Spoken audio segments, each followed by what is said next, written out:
Welcome back to another technical deep dive here in the debug zone. Today we're tackling a big question and breaking it down with insights from other users. Hopefully this clears up some misconceptions and helps you get the answer you need. So buckle up, stay a little curious, and let's jump right in.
And that's a wrap.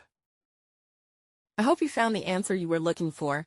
If you did, take a second to hit that subscribe button. It really helps out. And let me know in the comments which solution worked best for you. See you next time in the debug zone.